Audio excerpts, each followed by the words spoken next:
Okay. So I'm going to share with you 3 facilitation fails that have taught me a lot about doing the work that I do. A problem that happens is that as new facilitators, you watch people perform, quote unquote, perform at conferences, and you may see them at their best. You may see a polished workshop, something that they've practiced time and time again. But what you're actually not able to see is what happens when they're just out in the world doing their day to day programming and things go wrong. I 100% guarantee that every single facilitator that you have learned from has at some point made some mistakes. And if they have not, or they say that they have not, more to the point, they're lying. I was talking to one person and I said, what's a facilitation fail or flop? And they were like, I don't think I've had one. And I'm like, that's just BS. It's got to be, right? It has to be. Mistakes are a part of the thing that we do. Experiential education is about making mistakes and learning from them, the whole learning cycle. So it happens to us. So why are we not talking about it? So I put my money where my mouth is on this one, and I'm going to share some stories about where it's gone wrong for me. So first one, this one hit me hard, and the reality is it was over 10 years ago, and I still think about it. So I don't know if this is a good lesson of like, you'll move past these things. I don't think you will. I think I've learned from it and I've grown and I still reflect on it, but the way that it happened is not the best. So there's some lessons in that too. So I got assigned a job to do a team development program for a summer camp staff that were coming to us to do a outdoor lows, games, highs program. I did an initial call, but I didn't go deep enough with what their needs were. And I had in my head as well a locked in agenda before I'd even met them, talked to them or anything. I was told they wanted to do some highs. So in my classic mode, I just went, do some games. I'll do some games with them. I'll do a problem solving challenge with them. I'll do some lows and I'll end with some highs and we'll end with a peak high, which is like a swing or a zip. But in this instance, I decided to use the swing. So it's a very generic, very basic schedule. And I thought that would work. Now, what I didn't delve into enough with the client is the interpersonal connections that are happening in the group. So I do a initial connection activities, ice breaking activities, however you want to frame them, and it went well. It's fine. It's adventure light. If you just play games, it's very infrequent that people are like, "Oh, these games are boring." They're pretty fun. And then I do a problem solving activity, and it kind of goes off the rails. Like there's just a lot of discussion, a lot of back and forth, a lot of argument that happens, like a lot of stuff that's revealing itself that at the moment when I was in my mid-20s, I hadn't seen this enough. I had mainly only worked with youth and now I was working with adults and I hadn't seen this kind of, and I honestly didn't know how to reflect on it. And so I just sat there silent and let the group talk it out. I let it go way too long in hindsight, like without any framing or structure. I just kind of like sat there as an observer. It was almost like watching family members argue and you're like awkwardly standing there like, I don't know what to do. That was how I felt in that moment. I then take him out to the highs and we do the highs and everything's fine, technically fine, everything's safe, all of those things. At the end, we're all like saying goodbye. And I honestly thought I did a great job because the energy was like, woo, yeah, because it ended on a high and it was all fun. And I was like, wow, I did really good there. Kind of ignoring the like 3 hours ago when there was that argument and it was awkward tension. Now I didn't do evaluation forms. I didn't do any of that stuff. But the head of that program jumped over my head and sent an email to my supervisor, being strongly critiquing the day and not meeting their goals and not for the worth of the money and all this kind of stuff. But the line that got me, and that this was shared with me, so I don't know, like hindsight, should it have been shared with me? It's happened, right? But what was shared with me was the sentence, Phil has baseline facilitation skill. And the fact that that still was in my head, like the notion that I had baseline facilitation skill, like, which evidently means like the bottom, I would assume. But in the head, that was what I was thinking. Like I was terrible facilitator. That's the way I internalized it and read into it and blah, blah, blah. That still was like, to an extent, is held over me a little bit. Like internally, nothing to do with anyone externally. Like that, when you hear criticism, you remember that, right? You don't remember. I've heard thousands of positive things, and that was very early when I was starting. So I am much more relaxed about this notion now.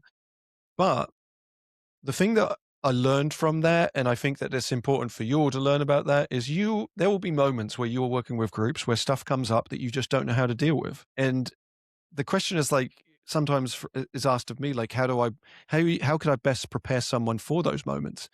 And if you listen to a bunch of these podcast episodes, you'll know that a large percentage of what I've shared is you have to be adaptable and you don't know what's going to come. And there's going to be unknown elements. And that's the world of adventure. Facilitation, I do think, is education ramped up a number of degrees. I'm not going to be able to teach something from a script when it comes to facilitating. I can do an agenda, but if you looked at my agendas now, you'd find that they're all over the map. Like, and I cross stuff out. I'm like hearing stuff, and I'm like, "Ooh, I'm going to change that."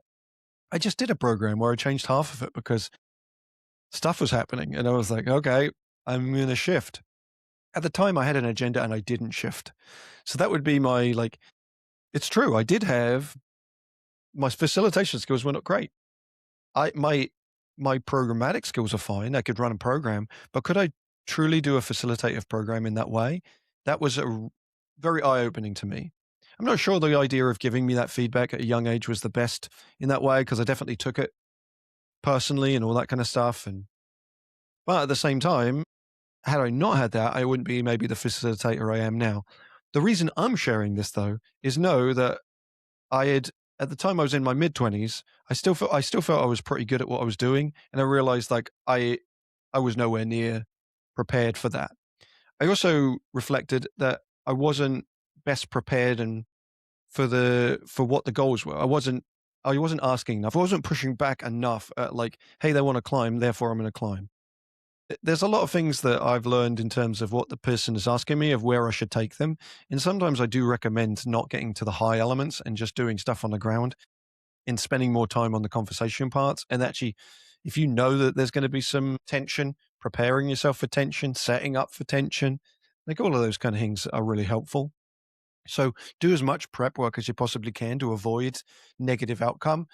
And then, and this goes back to this idea of like, just because I feel like it went well doesn't ultimately mean that it went well. If they're congratulating me and saying like, oh, this was super fun, really it was that part of their goal. And if their goal was to have fun, then you nailed it. But if the goal was not that, then you probably didn't. If the only thing they're saying at the end was that it was a lot of fun, and that's an ego thing, right? That's related to me wanting it to have a really positive, exciting outcome, and being okay with it just being where it's at and meeting the group where it's at. So yeah, not very long ago, I was 10 years ago, 11 years ago maybe, but I was referred to as having baseline facilitation skill. So I just own that piece of that was a section in the journey of who I am now, and that's okay. And that will be a journey for you as well. So if you get that remark from anyone or they say that you're not good at that stuff, you will get better. All right. It's very unlikely you're going to stay at that same level. So always progression, always moving forward. You'll get better at it and more confident in what you can do. Second one is, and this one I share, like I've shared this story with lots of people when I talk about the idea of trusting the group when it comes to highs. Working with a high school swim team, all female swim team, and we with that particular program we always end with zip. It's always the like last thing. And I had a participant who was very clear they didn't want to do it.